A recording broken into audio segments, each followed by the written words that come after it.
nahmaduhu wa nasta'inuhu wa nastaghfiruhu wa na'udzu billahi min syururi anfusina wa sayyiati a'malina may yahdihillahu fala mudhillalah wa may yudlil fala hadiyalah.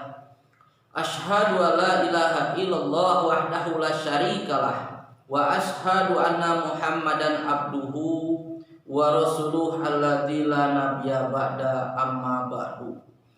Qala Allahu ta'ala fil Qur'anil Hakim, a'udzu billahi minasyaitonir rajim. Ya ayyuhalladzina amanu idza qumtum ilas sholati faghsilu wujuhakum wa aydiyakum ilal marafiq wamsahu bi ru'usikum wa arjulakum ilal ka'bain. Hadirin yang dimuliakan Allah Subhanahu wa taala, alhamdulillah, puji syukur kehadirat Allah Subhanahu wa taala yang telah memberikan pada kita hidayahnya, inayahnya dan taufiknya, sehingga pada kesempatan ini kita masih diberi kenikmatan, nikmat iman dan nikmat kesehatan, sehingga kita bisa melanjutkan yaitu kajian kita tepatnya di bulan Ramadan ini di dalam kajian yaitu menelusuri ibadah dengan sunnah.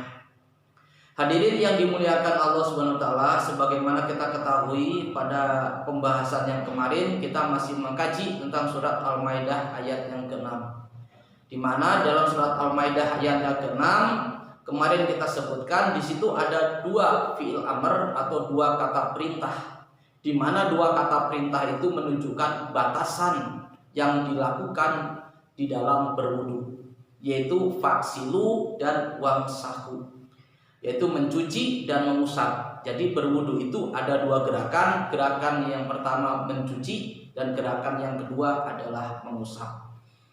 Maka seterusnya, mana anggota badan yang harus dicuci dan mana anggota badan yang harus diusap? Di situ telah diperinci, faksilu wujuhakum. Allah berfirman dalam Al-Quran, cucilah wujuhakum, wajah-wajah kalian. Sebagaimana ahli lugah menyatakan, kalimat wujuhun itu merupakan bentuk jamak dari wajhun, yang menjadikan pertanyaan, wajah seseorang itu berapa? Atau wajah kita itu berapa? Wajah kita itu kan satu, masa wajah kita itu banyak? Tapi kenapa dalam ayat itu diungkapkan dalam firman Allah wujuhun atau wujuhakum, yang artinya menunjukkan wajah-wajah, seperti tergambar bahwa wajah di situ menunjukkan arti yang wajahnya itu banyak. Padahal di situ bukan menunjukkan wajah itu yang banyak. Menurut para ahli tafsir mengatakan wujuhukum diungkapkan dengan bentuk jamak, maksudnya adalah mencakup atau mencakup seluruh bagian apa yang ada di dalam wajah tersebut. Jadi maksudnya tidak disebutkan di dalam Al-Quran tersebut kalimat cucilah hidung kalian, cucilah mulut kalian, cucilah mata kalian, itu tidak disebutkan. Tapi dengan Allah SWT berfirman faksilu wujuhakum, ini artinya termasuk hidung, termasuk mulut, nanti termasuk juga mata, itu sudah mencakup pipi dan lain sebagainya. Maka ini para ulama menyatakan kalimat jamak di dalam ayat tersebut menunjukkan seluruhnya sudah harus dicuci, mencakup dari kalimat wujuhun. Jadi kalau ada yang bertanya, ada tidak dalilnya di dalam Al-Quran mencuci mulut atau mencuci hidung? Jawabnya ada. Mana? Faksilu wujuhakum. Ini sudah menjadikan jawaban. Kemudian seterusnya Allah SWT berfirman wa aydiyakum ilal marafiq. Kemudian Allah mengungkapkan dan juga cucilah tangan-tangan kalian. Sama artinya menunjukkan tangan itu seluruhnya dicuci. Tapi di sini ada batasannya dengan kalimat ila, bisa dilihat dalam Al-Quran. Wa aydiyakum ila marafiq, sampai sikut.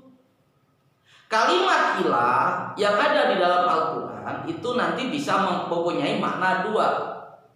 Sebab apa? Yang menjadikan satu pertanyaannya, kan di sini cucilah seluruh anggota badan kalian. seluruh tangan kalian, maaf, tapi ilal marofik sampai sikut. Yang menjadikan pertanyaan, sikutnya ikut dicuci tidak? Sebab kalimat ilah itu mempunyai makna dua, sebagaimana saya katakan tadi. Apa? Bisa makna ilah itu tidak mencakup, batasannya itu tidak termasuk. Bisa makna ilah itu juga mencakup, yang batasannya itu mencakup. Contoh dalam Al-Quran, Allah SWT berfirman, summa atimu siyam ilal lail. Dalam Al-Quran dikatakan, sempurnakanlah oleh kalian saum ilal lail, sampai malam hari. Pertanyaannya, malam hari bagian termasuk saum tidak? Tidak kan? Jadi artinya ilal lail, lail itu tidak termasuk bagian daripada kalimat ilah. Maka kalimat ilah itu dalam Al-Quran mempunyai makna dua. Bisa ilah dia itu masuk, batasannya itu bagian, tapi bisa ilah masuk, batasannya itu tidak menjadikan bagian. Itu nanti tergantung dari situasi bagaimana kita di dalam yang dibahas di dalam ayat tersebut. Contohnya, ketika seseorang membeli tanah, saya membeli tanah dari pohon jambu sampai saya membeli tanah dari pohon tangkal kelapa. Pertanyaannya, kelapa ini termasuk bagian yang dibeli tidak? Sebab yang dibeli kan tanah, sedang batasannya adalah pohon jambu dan pohon kelapa. Jadi apakah kelapa ini bagian yang sudah dibeli atau tidak? Jawabannya adalah tidak. Sebab apa? Sekalipun menggunakan kalimat ilah, sebab tangkal kelapa itu bukan bagian daripada tanah. Jadi kalau itu bagiannya, termasuk dia itu mencakup. Jadi jelasnya, karena marofik, karena sikut itu merupakan bagian daripada tangan, maka sikut pun juga harus dicuci. Itu penjelasannya. Sedangkan yang tadi malam bukan bagian daripada saum, maka malam itu tidak termasuk bagi saum. Ini bagiannya. Ya. Kemudian kita teruskan lagi. Wamsahu biruusikum, kemudian usaplah kepala-kepala kalian. Usaplah kepala-kepala kalian di sini. Kepala pun bagaimana kita menyikapi ayat tersebut? Ketika kita terjemahkan secara asli, wamsahu biruusikum, usaplah dengan kepala-kepala kalian. Kalau bahasa diterjemahkan dengan, coba perhatikan ayatnya, wamsahu biruusikum, usaplah oleh kalian dengan kepala-kepala kalian. Kumaha cara ngusapna? Hesek. Masa kepala ya suruh mengusap? Tidak. Jadi maksudnya bagaimana ayat tersebut? Wamsahu biruusikum. Di sini terjadi banyak sekali perbedaan. Perbedaannya yang utama itu terdapat pada huruf ba. Huruf ba itu mengandung beberapa makna. Maka ada yang sebagian menafsirkan, mohon maaf, ada sebagian menafsirkan, usaplah oleh kalian sebagian kepala-kepala kalian. Ba-nya diterjemahkan ba lil tabid. Jadi artinya apa? Sebagian sebab bab itu menunjukkan tabid. Itu pun juga kurang tepat. Sebab apa? Ketika mengusap kita pun juga begini itu mengusap. Kita tanpa kita begini udah mengusap sebetulnya. Betulkah demikian? Karena dia harusnya kalimat wamsahu ru'usakum sudah cukup. Jadi usaplah ru'usakum, kepala-kepala kalian cukup. Tapi harus ada ba, maka para ulama menyatakan ba di situ artinya ba isti'anah. Apa? Ba yang artinya meminta bantuan. Secara makna ayat itu menerangkan begini jelasnya. Wamsahu ru'usakum bil ma'i. Ba itu ditarik ke belakang. Jadinya usaplah kepala-kepala kalian bil ma'i dengan air.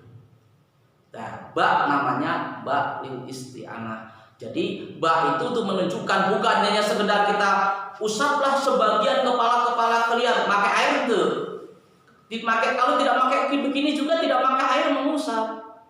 Boleh.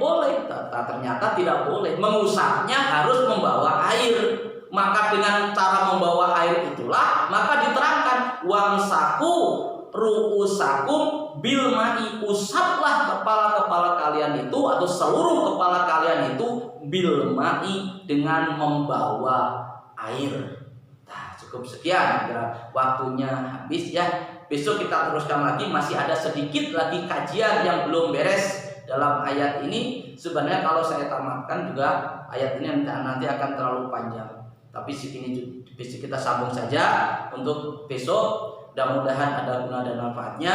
Mohon maaf kalau ada kesalahan dan kekurangan kami. Aku qouli hada wastaghfirullaha li wa lakum. Wassalamualaikum warahmatullahi wabarakatuh.